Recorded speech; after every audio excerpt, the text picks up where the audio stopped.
અને આ રામદેવજી મહારાજ બાપુ છે ને અત્યારે એક રામદેવજી ને એક હનુમાન અને એક મેલડી બાપુ હવે નાળિયેર માનો ને બપોર ભડાકો બોલાવે બોલો એવા જીવતા જાગતા બાપુ જો અત્યારે કોઈ દેવ હોય ને તો અત્યારે મને તો આ ત્રણ દેવ દેખાય છે. રામદેવજી મહારાજ આ વાણી મેં કીધું ને કે હરભુજી ને હૈયે હરખ અપાર ઘોડલા ચરંતા દીઠ્યા રામા પીર ને આ ક્યારે બનેલું એની તમને થોડીક વાત કરું. હરભુજી રામદેવજી મહારાજના માસીએ ભાઈ થાય અને રામદેવજી બાપાને એમને મળવાનું વચન આપેલું કે હું તમને મળ્યા સિવાય જઈશ નહીં અને કુદરતને કરવું ને મળાણું નહીં અને આ જવાનો સમય થઈ ગયો. એટલે રામદેવજીએ વિચાર કર્યો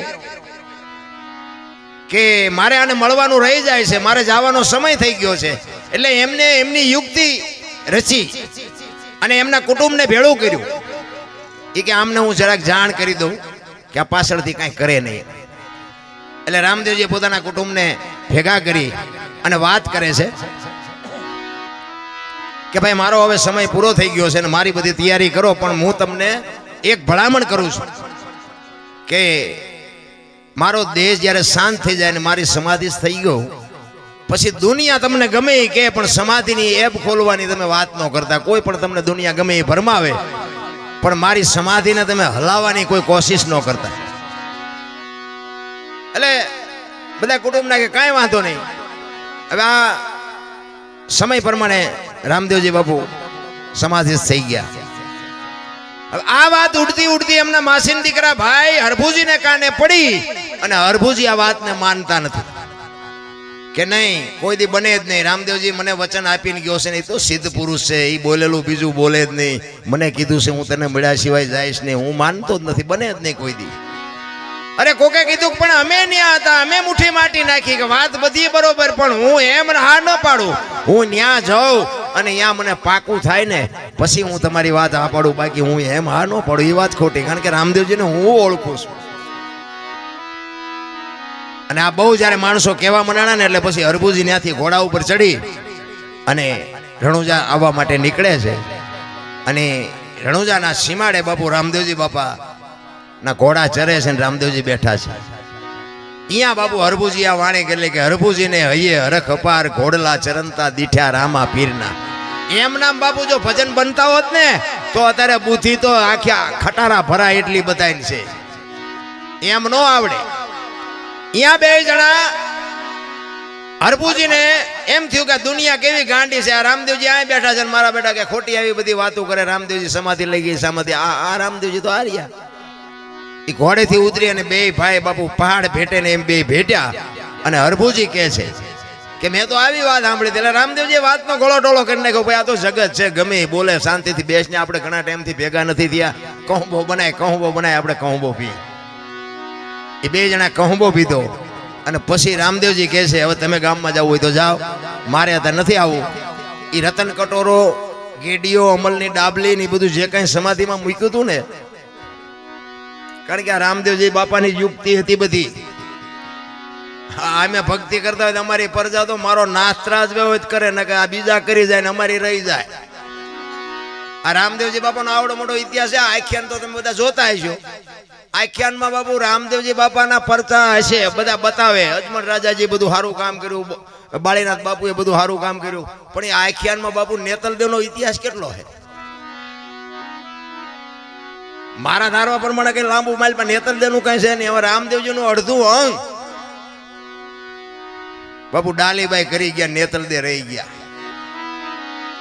અને આ બાપુ આપણું કાલ હવારની વાત પીપળી સવારામ બાપા ધર્મનો વાવટો ફરકે, કોક દી કાંટો મારજો ખબર પડે. જમનામાં રહી ગયા, જબુમાં કરી ગયા બાપુ. આપણા રહી જાય.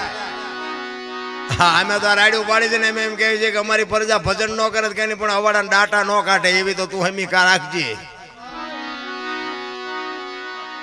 ભજન જો બાપુ એમ બધાને ઉતરી જતું હોત ને અને આ જો બુદ્ધિ એમ મળી જતી હોત ને તો પૈસા વાળા છોકરા ઉભા વાહડા જેવા ગામમાં રખડે 40 વર્ષના. ત્યાં આપણે એમ ગામને કેટલા દીકરા છે કે આના લગ્ન જ નથી, દીકરી જ નથી દેતું કોઈ.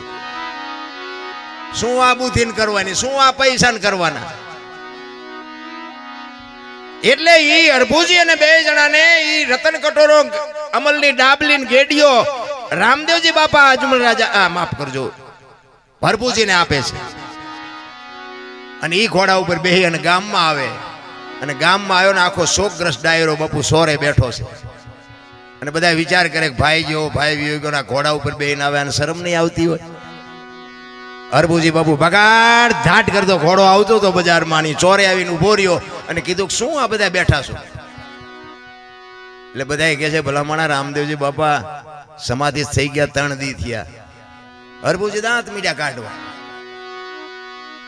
ઈ કે પણ રામદેવજી મને અત્યારે સીમાડે મળ્યા ને કે તમે કયો છો સમાધિ લઈ લીધી ઈ કે શું આ ગામ આખું ગાંડું તું એક હાથો ઈ કે પણ આ જો રતન કટોરો ના અમલની ડાબલી ના બધું મને અત્યારે રામદેવજી આપ્યું અને બાપુ શંકા જાગી અમને આપણે સમાધિ દઈને આવ્યા ને પછી કે વાંસ માસું મારી નીકળી ગયેલા હાલો ખોદવી આપણા જ આપણું લોહી પી ગયા છે આખી દુનિયામાં બાપુ ઇતિહાસ ખોલવા ખોલજો અને અહીંયા બાપુ સમાધિએ ગયા અને બાપુ આમ તૈયારી ઘા કરવાની તૈયારી કરીને બાપુ આકાશવાણી થઈ એ તમારી જાતના મેં તમને પહેલા કીધું હતું ઈ કે આ હવે તમારે અહીંયા કાયમ દુકાળ પડશે અને કાયમ માગી ખાજો હવે હું સૌરાષ્ટ્રમાં જાઉં છું બાપુ પહેલું પીરાણું આપણું બાપુ ગેબીનાથ અને પાળિયાદ બાપુ અહીંયાથી અહીં વ્યૂ આવ્યો વિચાર કરજો કોઈ ગામ એવું નહીં હોય કે રામદેવજીનું મંદિર ન હોય કે રામદેવજી બાપાના વાવટા ન ફરકતા હોય કે રામદેવજી બાપાનું મંડળ ન હોય એવું કોઈ ગામ ન હોય તમે આંટો તો મારી જુઓ કેટલી એની બાપુ શ્વાસ કેટલી અને રાજસ્થાનમાં બાપુ તમે જોવો ને જીવા ન હોય તો આંટો મારજો નકરી ધૂળ ઉડે વાતમાં કાંઈ છે નહીં બાકી જો રામદેવજીના શબ્દો ઉપર ઉભા રહ્યા હોત ને તો આજ રાજસ્થાન હોનાનું હોત મારા બાપ અહીંયા કોઈ દી કોઈને ભૂખ કે દુઃખ ન હોત આજ આપણે બાપુ આપણી માથે કૃપા કેવડી આ તમે માંડવા ઉભા એના ઉપર નક્કી નથી થતું હે આપણી માથે આ વરસાદ વરે છે બાપુ આ કૃપા કેવડી એની હવે અહીંયા તો એની જન્મ ભૂમિકા હતી અહીંયા એનું કુટુંબ હતું અને બધું અહીંયા હતું બાપુ એને તો શું ઘટત એમાં શું બાકી રહેત અને જેટલી આપણી આ દેહાણ જગ્યાઓ છે ને બાપુ બધે અહીંયા પીરનો પંજો છે એક લખવું હોય તો લખી લેજો અને પીરની પીરાઈ વગર બાપુ હરિહર ક્યાંય હાલે નહીં કેવડી બાપુ આ પીરની કૃપા કેવડી કચ્છ કાઠિયાવાડ સૌરાષ્ટ્રમાં તમે જાઓ અને રામદેવજી બાપાનું બાપુ ક્યાંય મંદિર ન હોય એવો દાખલો નહીં હોય જેમ બજરંગદાસ બાપાનું મંદિર ન હોય ને એવી રીતે બાપુ રામદેવજીનું મંદિર ન હોય એવો કોઈ દાખલો ન હોય કેવડી બાપુ એની શ્વાસ કેવડી અને આ આકાશવાણી થયા પછી અરભુજીને બાપુ પછી ખબર પડી હો અરે તારી ભલે થાય તારી રામદેવજી તું ખરેખર વ્યાઈ ગયા તા તો મને વચન પાળવા મને વચન દેવા વચન નિભાવવા માટે મને મળ્યો હતો અને પછી બાપુ અરભુજી રોયો હો બાપ અરે રોવામાં બા અરે મારા બાપ હું તને ઓળખી ન હોય કે હું તારા પગ ન ચાલી કે મારા બાપ તે મને અંધારામાં રાખ્યો પછી રોતો રોતો કહે છે કે હવે મારે તને મળવું હોય તો કે હવે સમય વિયો ગયો ભાઈ એટલા માટે આજના સંતોય કહે છે કે તમે રામદેવજી મહારાજનો પાઠ કરો ચોખા ઘીની જ્યોત કરો ગુગળનો ધૂપ કરો થોડી ધજા કરો અને 5 મારા નામના ગાણા ગૌરવજો હું કોઈ પણ સ્વરૂપે હાજરી આપીશ બાકી જ્યોત ઉપર ભરોસો રાખજો બાકી હવે હું તમને ભેગો નહીં થાઉં આ રામદેવજી બાપાનું પ્રમાણ છે